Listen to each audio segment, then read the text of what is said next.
So this picture came up. Let me pull it up real quick. It is basically you got Tariq and you got Tommy. And we seen Tommy roll up on Reek in this last season. Right. And so now all the talk is surrounding stars hinting at a crossover between Force and Ghost. And so how do you feel about that crossover happening, T-Streams? And do you feel like we need that kind of crossover? Well, personally, I think they should actually they should go ahead and move with Tommy's story first before they do that, because Tommy has so much stuff going on after last season, you just can't drop it.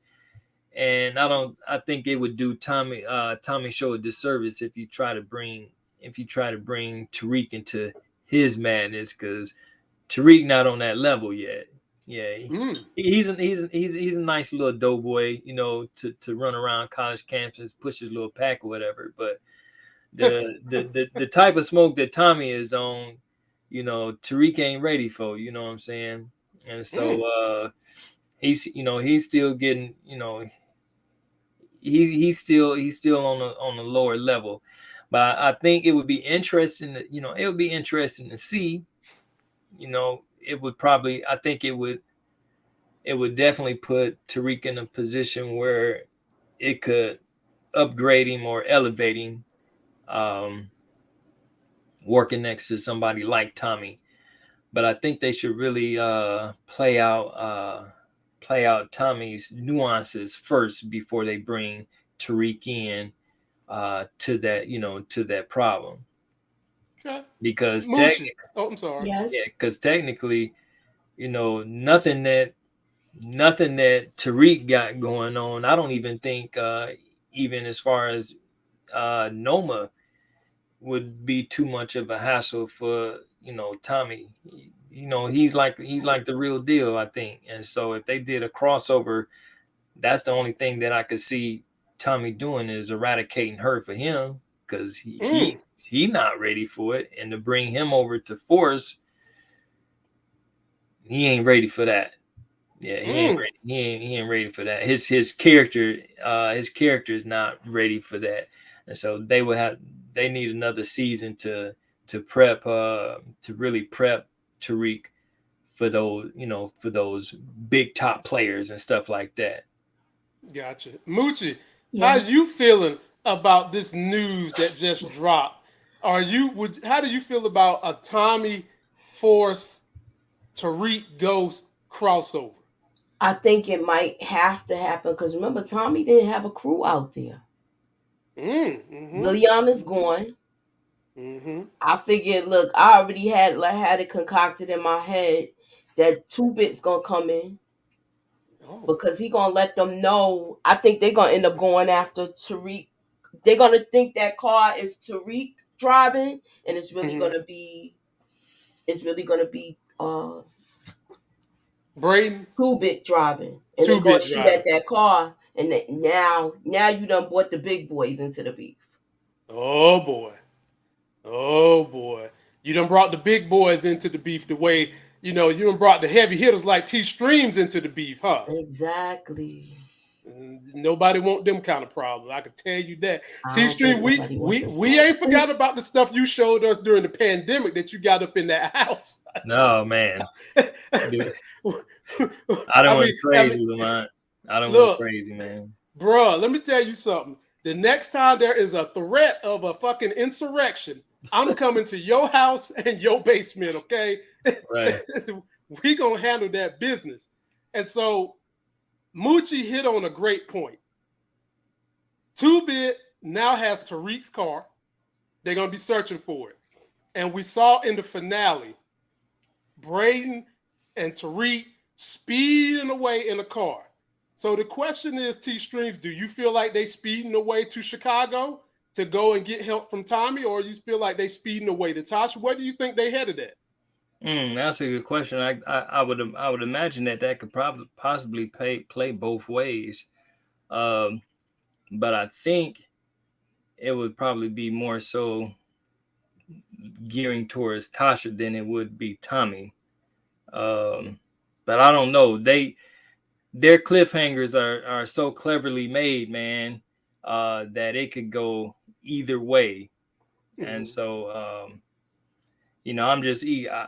I'm eager to see exactly what, if they did pull Tommy in, like, what is he actually what is he, how is they going to have him come save the day? I mean, indeed, it's Tariq's mess. So I'm leaning more towards the whole Tasha end of the deal. That would make more sense to me. Gotcha. Moochie, here's a great question. Yeah. From the big homie DeMarcus Vaughn. Appreciate that super chat. He says, do you think Tariq would bring Dahlia back to New York and be Noma's competition? And Moochie, before you answer, let me say this. If Tariq was to do that, D, it wouldn't be with Tommy because Tommy said he done with that shit. Yep. But having said that, Moochie, what do you think? I was gonna say I think they all done with Daria, but it looks like I want to see how they do this because it seemed like he said he wasn't messing with it anymore, and I feel like they just gonna go back to the the cocoa, the pills, and all of that because that's what that was Tommy's thing.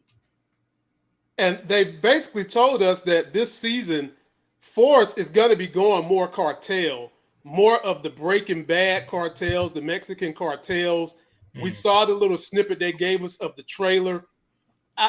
Me personally, I do think that we will see Tariq and Brayden in the series, but I don't think it's going to be anything major. I think that they might be an end of season cliffhanger, letting us know that whatever Tommy gets established, that maybe there will be some crossover in the coming seasons, like maybe Tariq pop up at the very last minute with Brayden saying, "Uncle, I need you," something like that.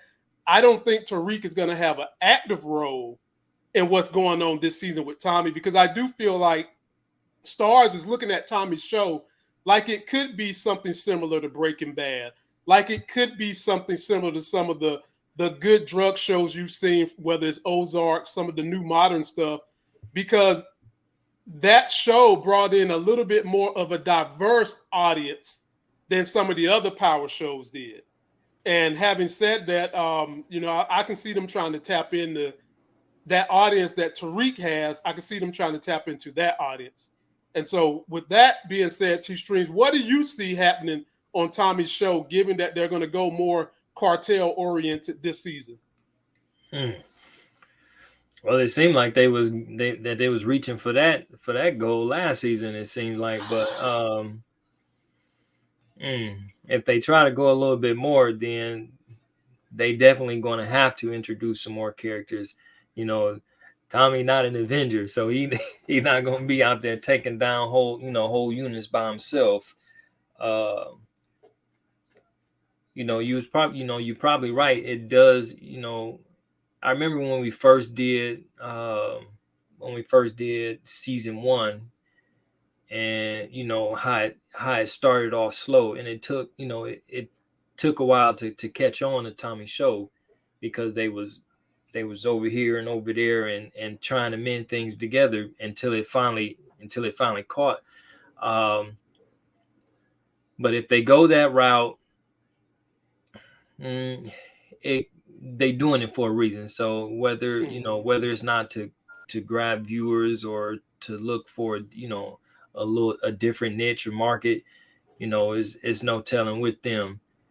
With these dang on shows like especially the power series, man, things end up one way and then be all the way on the other side of the moon by the time the end of the season is done. So I think it would be an okay move. I don't know if it would actually pull people from from those other shows or not, but it's worth a shot, Gotcha. That show definitely has its own audience because it's definitely, it's obviously different from the others, even though, it's tied into the power universe. The whole build structure of the entire episodes and season is really different from all of the other ones, from Ghost, Kanan, and from the original Power.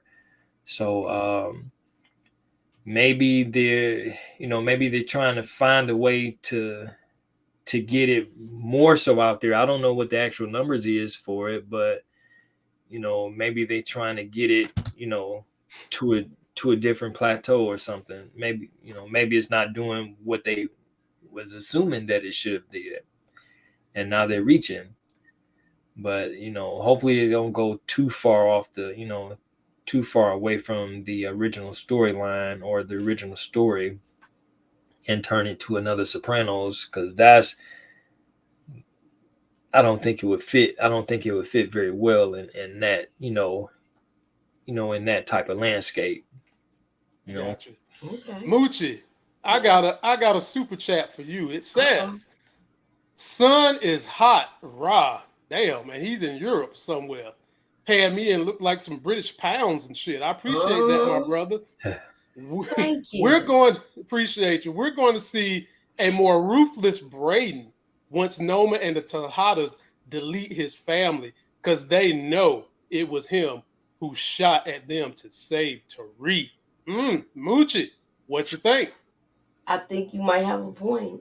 He already walked out on his family, so somebody might get taken out. The Tejadas is already coming in picking up paintings and knickknacks and stuff like that. So yeah, I can see that happening. Yeah. Definitely. Yeah. Moochie, how the hell are you gonna walk in this man's house, take his painting? It was a Monet. Sip on his damn Monet, his Moet, whatever he had. And oh, my bad, white folks don't drink Moet. Whatever the hell he had in his glass, sipping on that, and he took it. It was probably some Chateau Lafite. 19.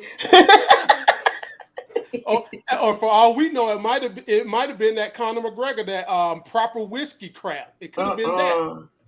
I said Chateau Lafite. So then that begs me to ask this question: in all of Brayden's family, I don't think anybody is all that emotionally attached to anyone except for his sister. We don't give a damn about Trace. We really don't care about the daddy, and nobody cares about the mama.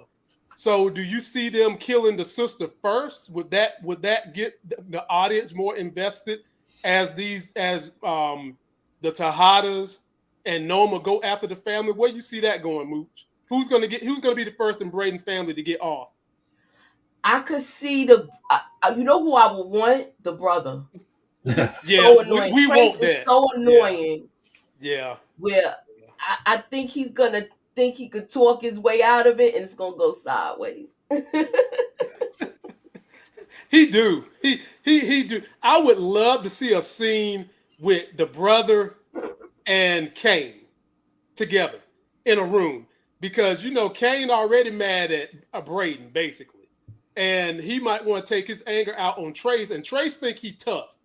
A lot of my Anglo-Saxon folks out there take karate and taekwondo and all this bullshit to make themselves feel tough, and they never really been in a fight. Wouldn't bust a grape or a watermelon in a fruit fight, okay?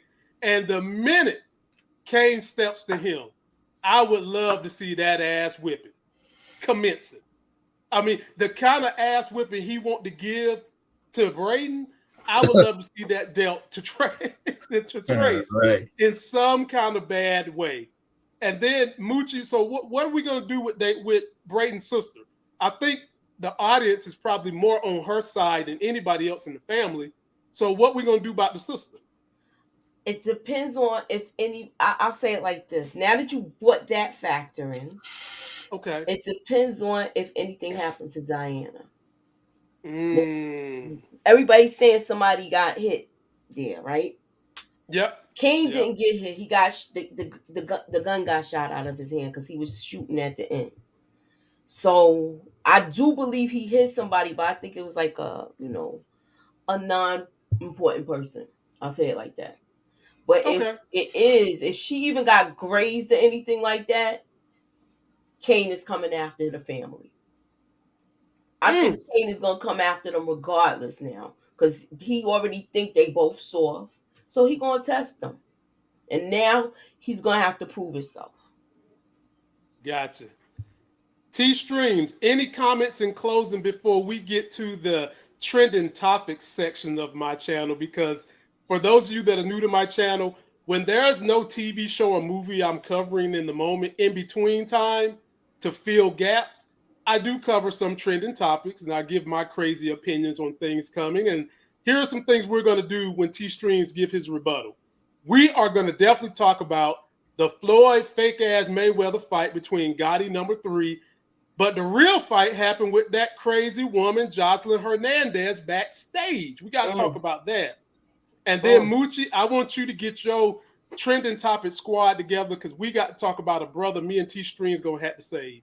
T Streams, we might have to do your show in New Orleans because we got a brother down there we need to save. Because, boy, his superstar is falling quick.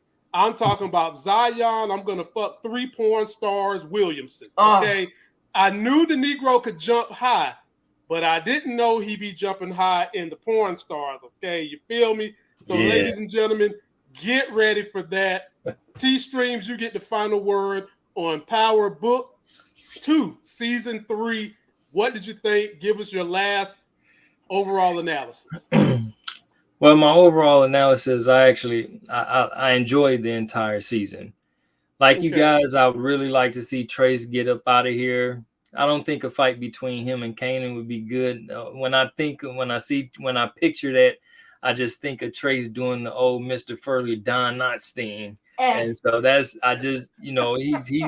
he's too cowardly and scaredy. But this is what I do think. So the glue that holds that family together is the father. And I think they would do more damage. I think they would do more damage to the family if they killed the father, and it put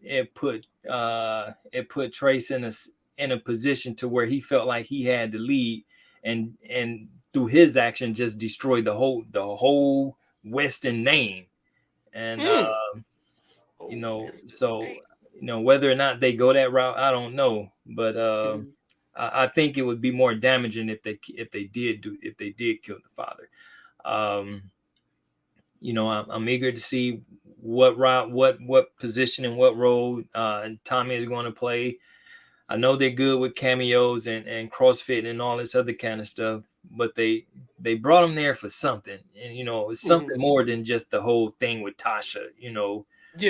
That was so moved. You could see it and miss it all in one glance. And so really, like, what was his real purpose for actually being there? I can't wait till it crank back up. We got a few months before it crank back up. So in the meantime, I'll be jumping on that force and supporting Tommy's show as well. Okay. Sound like a plan to me.